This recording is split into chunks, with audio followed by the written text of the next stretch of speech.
슈마 아도나이 베야푸츠 오예베카 베야누스 메사네카 미파네카. 여호와여 일어나사 주의 대적들을 흩으시고 주를 미워하는 자가 주 앞에서 도망하게 하소서. 샬롬 생각하는 성경 홀리함입니다. 제가 이번 주에 보의 관점을 설명하면서 방향성에 대한 이야기를 해드렸습니다. 보는 서로 상반된 두 동작을 표현하지만 결국 서로 같은 행위를 하는 것이죠. 그래서 어제의 말씀에서도 하나님이 원하시는 방향과 같은 방향으로 나아가야 한다는 방향성에 대한 설명을 드렸습니다. 오늘 말씀도 읽어보시면 결국 동일한 방향성에 대한 설명입니다. 16절을 보면 여호와 하나님이 이스라엘에게 하나님의 규례와 법도를 행하라고 명령하셨고 이스라엘도 마음을 다하고 뜻을 다하여 하나님의 규례와 법도를 지켜 행해야 하죠. 즉 하나님이 원하시는 것과 이스라엘이 마땅히 해야 하는 것이 동일하다는 의미입니다. 그래서 17절을 보면 오늘 이스라엘이 가지고 있는 믿음을 확인해 보면 이스라엘은 여호와를 이스라엘의 하나님으로 인정하고 있고 그렇기 때문에 그의 규례와 명령과 법도를 지켜야 한다고 이미 생각하고 있다는 것입니다.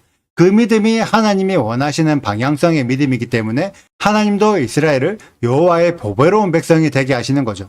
결국 이스라엘의 방향성이 하나님의 방향성과 동일하기 때문에 하나님께서 이스라엘에게 19절의 축복을 하시는 것입니다. 그런데 만약 이스라엘이 하나님이 원하시는 방향성과 다른 방향으로 나아가고 있으면 어떻게 될까요? 하나님이 과연 내버려 두실까요?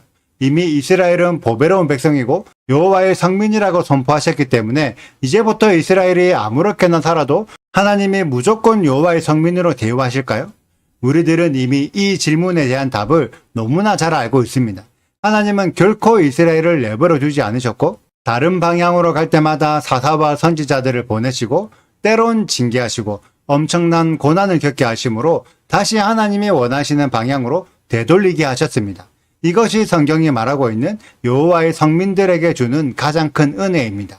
만약 처음부터 하나님의 방향과 다른 방향으로 나아가는 이방 국가였다면 그래서 여호와의 규례와 법도를 무시하고 하나님의 명령을 전혀 지킬 생각이 없는 이방인들이었다면 과연 그래도 하나님이 그들을 여호와의 성민으로 삼으셨을까요?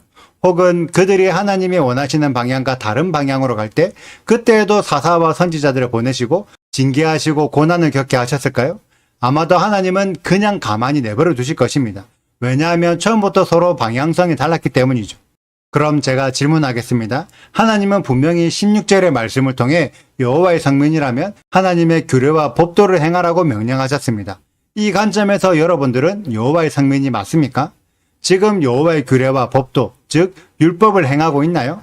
우리는 정말 냉정하게 생각해 봐야 합니다.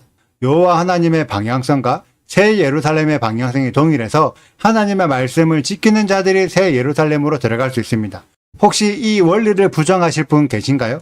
이 원리가 맞다면 과연 하나님의 아들이신 예수와는 하나님의 말씀을 지켜야 한다고 가르치셨을까요? 안 지켜도 된다고 가르치셨을까요? 냉정하게 판단해보면 당연히 하나님의 말씀을 지켜야 한다고 가르치셨습니다. 그리고 하나님의 말씀 중에 말씀이 십계명이고 율법인데 과연 예수와를 믿는 제자들이 율법을 안 지켜도 될까요? 하나님은 19절의 말씀을 통해 하나님의 말씀을 지키는 이스라엘을 모든 민족 위에 뛰어나게 하셨습니다. 그렇다면 이스라엘 밑에 깔려있는 모든 민족들은 하나님의 말씀을 안 지키고 있는 상태라는 의미입니다. 여러분들이 하나님을 찬송하고 하나님의 영광을 높이는 최고의 방법은 여러분들 스스로가 하나님의 말씀을 지키는 것입니다. 말씀을 지키지 않는 자가 올려드리는 찬송과 영광이 과연 하나님을 영화롭게 할 수 있을까요? 오늘의 말씀을 꼼꼼하게 읽어보시고 냉정하게 판단하셔서 하나님의 방향성과 같은 방향으로 나아가는 우리 홀리함의 가족들이 되시길 축복합니다. 여러분들의 믿는 예수와는 새 예루살렘 앞에서 여러분들을 기다리고 있습니다. 여러분들이 하나님의 말씀과 같은 방향으로 나아갈 때 진짜 구원자이신 예수와를 만나게 될 것입니다. 하나님의 말씀에 순종하심으로 부활하여 누구보다도 먼저 영원한 생명을 얻고 새 예루살렘 앞에서 우리들을 기다리고 계신 순종의 메시아 예수와를 우리 모두가 만나게 되길 간절히 소망합니다.